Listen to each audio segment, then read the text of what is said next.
live, donc on est en retard. On va commencer tout de suite, du coup, même s'il n'y a pas eu de notif, il n'y a rien eu pour le moment.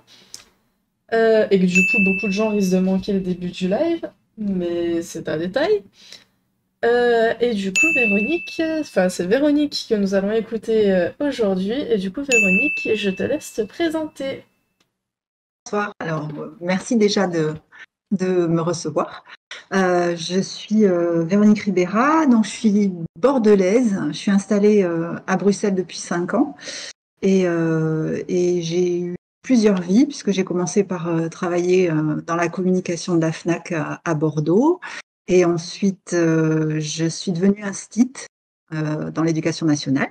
Et puis là, maintenant, j'ai une certification de correctrice et donc j'essaie de développer cette activité de manière un peu plus élaborée, on va dire. Voilà, donc ça c'est moi. D'accord. Et d'où viens-tu? De Bordeaux. Et Voilà. depuis combien... Pardon, vas-y. Oui, non, j'espère bien y retourner puisque ça fait 5 ans que j'ai quitté Bordeaux et toute ma là. Ouais, je pense bien y retourner dans quelques années. Quitter la Belgique qui est pourtant très sympa, mais bon, le beau temps me manque. Et du coup, depuis combien de temps écris-tu? Alors, ça fait pas si longtemps que ça, en fait, parce que j'ai écrit quand j'étais toute gamine, évidemment. Et puis, bah, je me suis jamais vraiment autorisée à écrire pour de vrai. Et quand je suis arrivée en Belgique, en fait, comme j'ai pas eu de poste d'enseignante, j'avais du temps de libre. Et je me suis dit que c'était l'occasion ou jamais de mettre par écrit une histoire qui me trottait dans la tête depuis des années. Et donc, j'ai écrit mon premier roman il y a 5 ans. Et puis depuis, bah, j'en ai commencé un autre, et puis j'en ai fini un autre, et puis voilà. Ça fait pas très longtemps que j'écris quand même. Et qu'est-ce qui t'a donné envie d'écrire? Ah, je crois que en fait, ce qui m'a donné envie d'écrire, c'est la lecture. Je suis une grande lectrice. Je lis énormément surtout des polars, des romans, des feel good. Ça fait beaucoup de bien, surtout quand il pleut en Belgique. Donc voilà, donc je dévore énormément. J'ai une liseuse du coup parce que c'était plus possible De de fournir stocker... et de stocker. Voilà. Donc c'est surtout ça, voilà, d'avoir aussi mes propres mots, mes propres histoires. Mais c'est une écriture plutôt, comment dire, c'est laborieux, quoi. Voilà, il faut vraiment que j'ai quelque chose qui me hante pour que ça prenne le chemin du papier. D'accord. Et du coup, il y a Fraisouille sur le chat qui nous fait coucou, donc coucou à toi Fraisouille. Salut.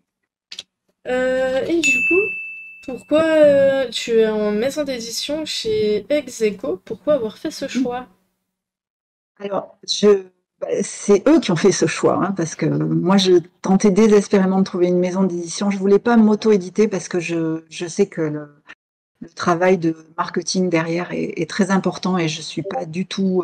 C'est un autre métier, quoi. Hein. Donc, je me sentais pas armée pour le faire. Donc, je cherchais une maison d'édition. J'ai envoyé mon manuscrit à plein de gens et Execo m'a demandé de le retravailler et le travail final a plu à la directrice, Laurence Schwalm, et du coup, bah, voilà, je suis depuis le mois de décembre au travail chez Execo et ravie, parce que c'est pas si petite maison d'édition que ça, en fait, parce qu'il y a quand même 300 auteurs, et c'est surtout un éditeur militant qui, par exemple, pour moi c'est important, a décidé que les livres numériques seraient jamais plus chers que 4 euros. Donc ça, c'est D'accord. pas mal. Quand on lit beaucoup, c'est bien. Et c'est pas le cas de tous les éditeurs. Voilà. Et quel genre écris-tu le plus? Ah, si seulement je savais. Le problème, c'est que j'ai commencé par un roman feel good. J'ai continué, j'en ai commencé un second. Et en fait, Promesse d'une aube, qui est donc édité chez Execo, est et le suivant et n'a rien à voir avec ce que j'écris ou ce que j'ai envie d'écrire en fait. Donc c'est vraiment quelque chose qui a surgi de nulle part et qui est une conjonction de plein de choses qui fait que en 2 jours j'avais écrit un scénario et j'ai arrêté le deuxième roman que j'avais commencé et je me suis mis sur celui-là et 10 mois après il était sorti mais j'en ai commencé un autre et je suis repartie dans du feel good en fait. Donc c'est n'importe quoi. Et je t'invite à nous présenter ton roman Promesse d'une aube, du coup. Alors, Promesse d'une homme. Donc c'est pas facile à présenter parce que c'est une dystopie, mais pas que. C'est un thriller, mais pas que. C'est de la science-fiction, mais pas que. Et c'est une quête spirituelle. Moi, je dirais surtout, en fait. Donc, c'est quelque chose qui a vu le jour à la suite d'un concours d'écriture sur la plateforme Fixia, il y a bientôt 3 ans, dont le thème était « Le futur n'est plus ce qu'il était ». Et ça, tout le pitch qu'ils ont fait autour me parlait vraiment parce qu'à cette époque-là, je me posais plein de questions sur l'avenir du monde. Je me les pose toujours d'ailleurs. Et j'avais entendu une chanson d'un groupe bordelais de rock qui s'appelle Eiffel, que je vous invite à découvrir, hein, si vous ne connaissez pas, et qui avait fait une chanson sur, enfin pas sûr, mais qui parlait à un moment des 26 familles les plus riches du monde. Et en fait, dans la première version de la chanson, ils n'étaient pas 26, ils étaient plus que ça. Et 2 ans après, ils ont fait une suite à cette chanson. Et là, ils étaient plus que 26. Et ça m'avait vraiment interpellée, cette histoire. Donc, j'étais allée chercher. Et je suis tombée sur des données d'ONG qui disaient que les 26 familles les plus riches du monde concentraient 75% de la richesse planétaire. Donc, ça m'avait paru tellement dingue que je suis partie de ça, en fait. Je suis partie de cette idée d'un futur qui serait monnayé par les 26 familles les plus riches du monde, euh, au, sur une planète en souffrance. Et donc le roman est rythmé par des intervalles que je n'ai pas inventés, malheureusement, que je suis allée chercher sur Internet, de catastrophes. On appelle ça naturel. Moi, je trouve ça complètement débile parce que c'est pas du tout naturel. La plupart du temps, c'est des choses qui sont dues à l'activité humaine.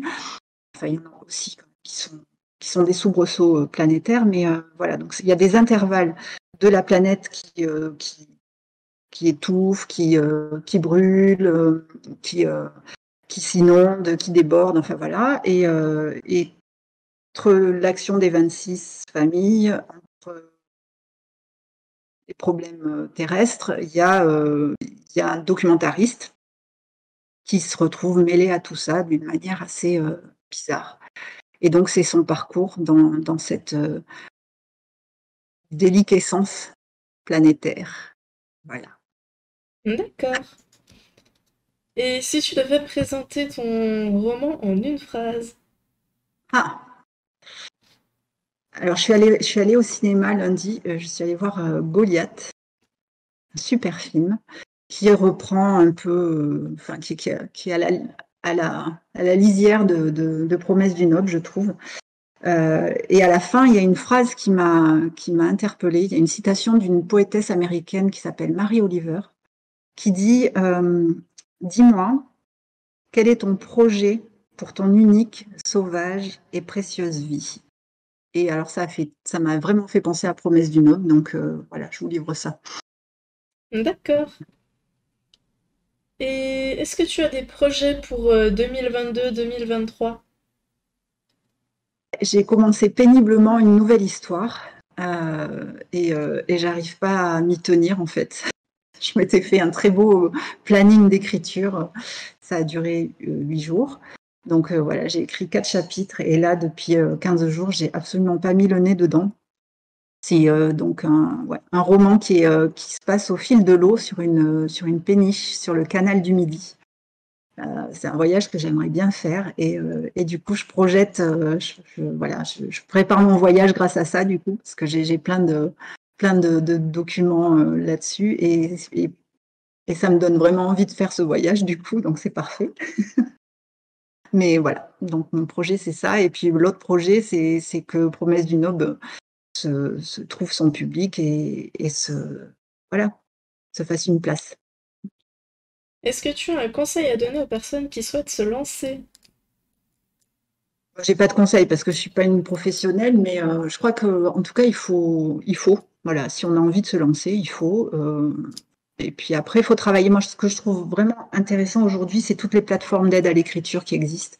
Donc, je parlais de Fixia tout à l'heure, mais moi, j'ai aussi été coachée par Pluma Vitae, qui est une plateforme aussi avec des bêta lecteurs qui interviennent sur les chapitres et qui disent ce qu'ils en pensent, qui relèvent les choses qui fonctionnent pas, et puis qui ensuite donnent, quand les romans sont terminés, ils ont un carnet d'adresses avec des éditeurs et du coup, ils aident aussi à trouver un éditeur. Alors, moi, ça n'a pas été possible pour plusieurs raisons, mais par contre, j'ai vraiment, vraiment amélioré mon texte grâce à Pluma Vitae.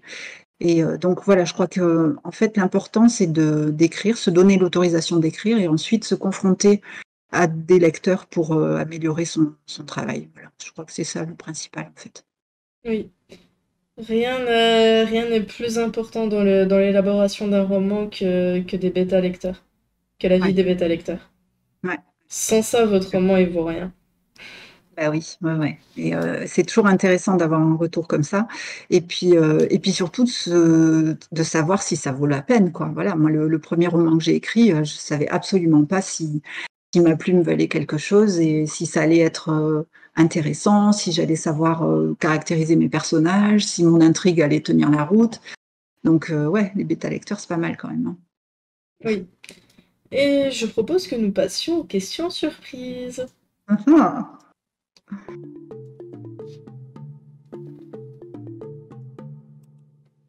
Donc, première question, quel était le premier concert où tu es allé? ah, ça date, ça date. Je pense que c'était peut-être Simple Minds à la patinoire de Bordeaux. Une deuxième question, quel est ton talent caché? Ah, du scrapbooking. Voilà. D'accord. Ça, c'est ouais, c'est un travail manuel qui fait beaucoup de bien, qui détend l'esprit et qui permet de se concentrer et en même temps d'occuper ses mains à des choses concrètes. Donc, ouais, je crois que j'ai un petit talent pour le scrapbooking. Une chose dont tu ne peux pas vivre sans. Des livres, des histoires, mais vraiment. Ça, je ne peux pas partir sans ma liseuse. Il faut surtout pas que je l'oublie ou qu'elle tombe en panne. Non, non, ça, c'est pas possible. Avant-dernière question, quel super pouvoir aimerais-tu avoir? La téléportation. Ah, qu'est-ce que ça serait pratique pour rentrer à Bordeaux en 2 secondes plutôt que les 9 heures de route en voiture ou les 5 heures de train à galérer. Pour partir Et en la liberté que vacances? ça apporte. Mais oui, mais la liberté que ça apporte, aller voir des amis, ouais, non, la téléportation, ça serait top. Si quelqu'un pouvait se charger de l'inventer, là, vite, ça serait génial. Dernière question, si tu pouvais ressusciter un artiste, qui ce serait?